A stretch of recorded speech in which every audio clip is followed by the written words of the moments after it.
What's up? Brandon Lilly here. Just making a real quick update video. I did this just a minute ago and rambled on for like 25 minutes, and I'm trying to keep it condensed to just under 5 minutes or so. But number one, I posted a picture of my knee. The infection had returned to my knee, and like I said, I didn't want to exaggerate anything. It was superficial. It was between the kneecap and the skin. My estimation is it's been 1,000,000 degrees outside. I had a cut on my knee. Wearing knee sleeves every day, I'm assuming that some kind of bacterial transfer happened that way. That's why it's not in the joint. It's something superficial, and we caught it early enough. Been double dosing my antibiotics, been resting the leg, been drinking a ton of water, just been trying to relax and recover, and it's working. The swelling in the knee has gone down drastically. It's still there, but it's improving greatly. Thank you to everyone who has sent their well wishes. If nothing more, it keeps me positive to know that there are people that actually care. Whether it's a one word, emoji or whatever it is, it's just nice to know that people care. And the other thing is, people over the last year and a half or so have asked me, why haven't you been doing more videos? Why haven't you been doing more articles? Why haven't you been doing this and that and the other? And, I am not a guy who, because Facebook analytics or internet analytics say that Tuesday at 3 p.m., if you post an article, it will get you more hits and likes, and that means more money. There are some people that do that on the dime. They regurgitate the same information over and over and over, and I have no problem with that. I have no problem with people spreading information, because you know what? If you do it at Tuesday at 3 p.m. today or tomorrow or whatever it is, when you post that 5-point article, or you do the newest article on creatine, some kid is going to read that, and they're going to see that, and that's going to give them some information. So having this influx of information is awesome. But as far as I'm concerned, it's overkill in some ways, and I didn't want to just be a voice in the crowd. When I wrote something, or when I put something down, I wanted it to be my own voice. I wanted it to be something that I'd really pondered on for a while, a problem that I had created through my own training, that I had worked through in my own training, or I was writing about to find a solution. For me, that was always the best formula, because that was real. That was not something that sought, money from people. That was not something that sought viewership from people. That was not something that sought anything other than honest exchange of information. And it challenged my own ideas. When I put ideas about the Q method out, I heard it was awful. Well, maybe it is. Maybe I needed to change some things, and I have changed some things. So when I do something, I want it to be genuine. And I talk to people that I really admire within the sport, and I looked at myself, and I looked at all these things, and what really motivates me. And all in all, I'm a comfort, happiness driven person. I'm not a money driven person. It takes a certain amount of money to be comfortable and happy. It's not $1,000,000 for me. It's a very reasonable amount of money.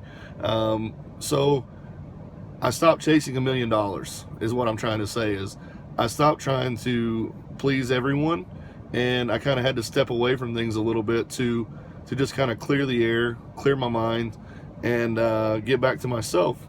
And that's nothing against anybody that's in the business of making money. If that's your thing, own it and do it real. Be real about it. But that's what you have to be, is real. And I think for myself, what I was getting into was, I was doing articles, and I was doing things that were half-hearted, and that's good for no one. That's good. It's not good for me. It's not good for someone who believes in me as a lifter, who believes in me as a coach, who reads this article or whatnot and says, you know what, that's a pretty shitty thing. And I just couldn't do that. I couldn't write a deadlift article or a nutrition article on demand, and I blame no one for asking me to. It was my fault for accepting those offers, or those deals. And like I can say proudly, after only a few articles, I stopped, because it just didn't feel right. Some people can write a 5 or 6 page article every single day with no problem. More power to them. I'm going to be a little bit slower with my content. The one thing I can do every single day is post a log. That's something that I enjoy. That's something that, I took a lot of flack for, because it's like, well, it's just your log, it's just pictures of your meals. But those things hold me accountable. When I write them down in a journal online, not only am I sharing that information to somebody who's interested in how I train, but also it holds me accountable. If taking a photograph of my meal prevents me from going to Wendy's and breaking my cycle, then you know what? If you have a problem with it, don't look at my log. And that's what I was falling into, was I was becoming so worrisome about what people would say about what content I published and what this and that and the other, that I stopped being myself. And that was a terrible, terrible feeling for me, because of everything that I've ever said to anyone that knows me, is I never wanted to lose that sense of self. And what I found myself was, I was in the middle of the ocean with no one else around. I was truly isolated, because I had stopped, I'd kind of stopped being myself, and I had stopped playing the game. So I was in no man's land. So I had to kind of just sit back, figure out what I wanted to do with myself, figure out what I wanted to do as far as who I am as a lifter, who I am as a coach, and who I am as a brand, you know what I mean? And step back, solidify those things, and then move forward. So starting with this video, I guess, is an explanation of that. I just want to be a good lifter. I love lifting. I can't stop. Even after all the infections, even after this infection that I've had recently, I still love getting under a barbell. And I think that's what sets me apart from a lot of guys, is that, yes, I will tell you, I have felt the highs of the high of internet fame. It is an amazing feeling to walk into a foreign place, whether it be a new city in the States or across the world, and people recognize your face. Anybody that tells you that doesn't feel good is a liar. But at the same time, I also know the pitfalls of when that's gone. When you're kind of not that bright light anymore, and people stop emailing you, stop calling you, stop text messaging you. But what you learn is, you learn who you are, you learn what your worth is, and then you protect that group of people that stood by you. And that's where I am. So they're a very finite group of people that,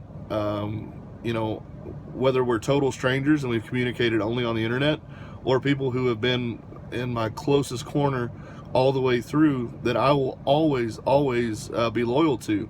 And it was hard to face some of the facts of people that weren't loyal to me, and maybe they felt that I wasn't loyal to them at the same time. But in moving forward, you're going to see that I have a very, very small group.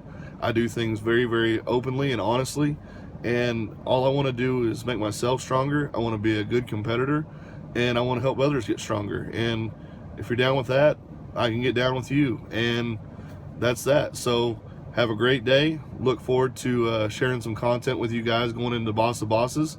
We've got a month until we compete. I've got a few days to get better, or I'm going to get my ass kicked even worse than I had thought at Boss of Bosses 3. But I can damn sure tell you that even with this infection, I will be there putting it on the line, giving 100% of my effort and time to that event. I feel like that's only respectful to my competitors, to Dan, who is invited me to that meet, and Sparkle, who are putting on the meet. And that's all I ever wanted to be, was a guy who, at the end of the day, love me, hate me, whatever, you could say he gave his everything, and I'll always do that. So thank you guys for watching. I went a little longer than 5 minutes, but a little shorter than the 25-minute one before. And yeah, we'll see you guys around. Thanks.